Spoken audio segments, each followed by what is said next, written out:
तहसील क्षेत्र के गांव सराय दूल्हा में बुधवार को चोला क्षेत्र किसान वेलफेयर सोसाइटी के बैनर तले महापंचायत का आयोजन किया गया। महापंचायत में विधायक लक्ष्मीराज मुख्य अतिथि के रूप में उपस्थित हुए और किसानों की समस्याओं को ध्यानपूर्वक सुना। किसानों को संबोधित करते हुए विधायक लक्ष्मीराज ने आश्वासन दिया कि किसानों की सहमति के बिना उनकी 1 इंच भी जमीन का अधिग्रहण नहीं किया जाएगा। ढंग से और लगातार ये काम अनवरत जारी रखा है, लेकिन मैं विधायक हूँ, आप सबने विधायक बनाया मुझे, क्योंकि जनता तय करती है, जनता जनार्दन होती है। आप सबके आशीर्वाद से मैं विधायक बना हूं। मैं आपको विश्वास दिलाता हूं, क्योंकि आज 23 तारीख चौधरी चरण सिंह जी की जयंती थी और चौधरी साहब भी किसानों के लिए जिए। 2 बार इस प्रदेश के मुख्यमंत्री रहे, 1 बार प्रधानमंत्री बनने का अवसर उनको मिला और लगातार किसानों के लिए काम किया उन्होंने। और आज ऐसे हमारे नेता जो ग्वालियर में जन्मे और इस देश के 3 बार प्रधानमंत्री रहे, ऐसे अटल बिहारी वाजपेयी जी की आज जयंती है। आज उनकी 100वीं जयंती है। आज 25 ऐतिहासिक दिन है, क्योंकि सरकार सुशासन के रूप में इसको मनाती है। माननीय मोदी जी ने इसको 2014 में जब प्रधानमंत्री बने तो इसको सुशासन दिवस के रूप में मनाना शुरू किया। 23 दिसंबर को हम किसान दिवस के रूप में मनाते हैं। तो ये सरकार किसानों के हित से लगातार किसानों के लिए काम कर रही है। मैं आपको ये कहना चाहता हूं कि आप सब विधायक हैं। मैंने जिस दिन चुनाव लड़ने से पहले मैंने आपसे कहा था, आप सब विधायक हो और मैं भी किसान का बेटा हूं, मैं भी किसान हूं, आपके साथ हूं, हर समय साथ हूं और हर तरह से आपके साथ और बिना कहे आपके मैं लगातार इसके लिए संघर्ष कर रहा हूं और बहुत जल्दी ईश्वर, क्योंकि सब चीज ईश्वर के हाथ में है, मैं आपको विश्वास दिलाता हूं। संघर्ष समिति के लोग पहले भी मिले थे और पूरे जल्दी 1-2 दिन में समय शायद मिल जाएगा। मैं भी जब विधानसभा चल रही थी तो माननीय मुख्यमंत्री से मिला और मैंने विषय को रखा कि आपने 2 बार हमको कह दिया कि आप इसको निस्तारण करिए, लेकिन उसके बावजूद अभी कोई कार्रवाई नहीं हुई है।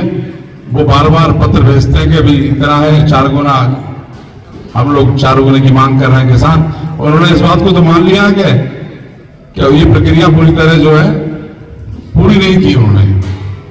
और वो पत्र के द्वारा मुझे दिया उन्होंने पत्र कि हमने इतने गांव की कर ली थी, इतने गांव छूट गए सारा, और सारी जमीन को उन्होंने अपने नाम करा लिया।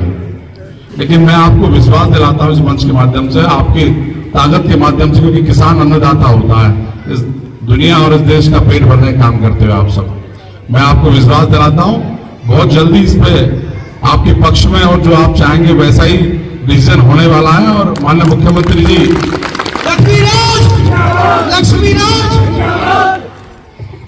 माननीय मुख्यमंत्री जी लगातार ये प्रयास करते हैं कि किसानों को किस प्रकार भला किया जाए। लगातार किसानों के लिए उनकी चिंता रहती है और जिस प्रकार उनकी कार्यशैली है, उस समय जो किसान भाई मेरे साथ गए थे, किसान सम्मान संघर्ष समिति के लोग गए थे, उन्होंने सुना भी था उस समय, उन्होंने डायरेक्ट कहा कि इनको बुलाकर तय कराइए इसको। लेकिन मैंने इस बार जो पत्र लिखा है उसमें लिखा है कि अधिकारी भी मौके पर बैठे रहे ताकि वो जो डिसीजन थे उसको तुरंत पालन किया जाए। अभी क्या होता है, उन्होंने कह दिया तो पहुंचते देरी चीजों में कहते हैं कम्युनिकेशन गैप हो जाता है, तो वो ना हो इसलिए सारे लोग बैठे हैं, अधिकारी भी बैठे हैं जो सक्षम अधिकारी हैं और सरकार भी बैठे हैं और इस पर डिसीजन ले। तो मैं बहुत जल्दी आपको विश्वास दिलाता हूं, क्योंकि आज कार्यक्रम बहुत लगे हैं।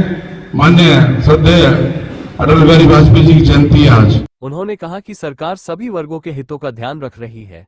विधायक ने बताया कि प्रदेश के मुख्यमंत्री योगी आदित्यनाथ से किसानों की समस्याओं पर चर्चा के लिए आगामी सप्ताह के आरंभ में समय लिया गया है। इस बैठक में चोला क्षेत्र के किसानों का प्रतिनिधिमंडल भी उनके साथ शामिल होगा।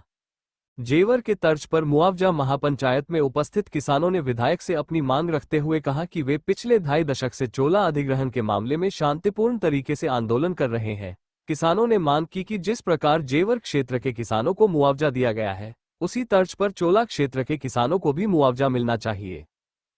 आज किसान जो हमारी चोला संघर्ष समिति जो 26 सालों से संघर्ष कर रही है और एक पुराना मुद्दा हो गया है। मैं भी लगातार जब से विधायक बना हूं स्वतः ही इसको संज्ञान में लेकर किसानों की मदद से काम कर रहा हूँ। माननीय मुख्यमंत्री से किसानों की मीटिंग भी हुई है, बैठक हुई है और माननीय मुख्यमंत्री भी इस पक्ष में, किसानों के पक्ष में है कि या तो 4 गुने जो इस समय नया नियम आया है, जो नया अधिग्रहण आया उसके अनुसार इनका मुआवजा मिलेंगे। और मेरा पूरा विधायक होने के नाते नहीं, मैं इनका मानक हूं, उनका जो है इन्होंने मुझे आशीर्वाद दिया है, इस नाते मैं हमेशा इनके साथ हूँ, किसानों के साथ हूँ और सरकार भी इनके साथ। मुझे इन्होंने बताया, उससे पहले मैं लगा हुआ हूँ कि नीतिगत फैसला है, ऐसा नहीं कि केवल एक कहने से, एक नीतिगत फैसला है। एक बार कोई चीज अधिग्रहण हो चुकी है, उसके बाद दोबारा निर्णय होना है इस पर, कैबिनेट के थ्रू तय होगा। सरकार इसके लिए काम कर रही है और बहुत जल्द किसानों के पक्ष में जो नया अधिग्रहण आया उसके अनुसार किसानों को मुआवजा मिले, मेरी भी यही मांग है, किसानों की यही मांग है और सरकार यही चाहती है। सरकार के माननीय मुख्यमंत्री ने अधिकारियों को कहा कि या तो उचित मुआवजा दो इनको या जमीन छोड़ो। ये किसान वहां गए थे, किसानों के सामने माननीय मुख्यमंत्री ने कहा। मैं लगातार, ऐसा नहीं, सरकार और किसान दोनों एक ही पहलू है। हमारी सरकार लगातार किसानों के लिए प्रतिबद्ध है, किसानों के लिए काम कर रही है। जय जवान जय किसान, हम लोग साथ हमेशा रहते ही हैं, साथ में रहता ही हूँ।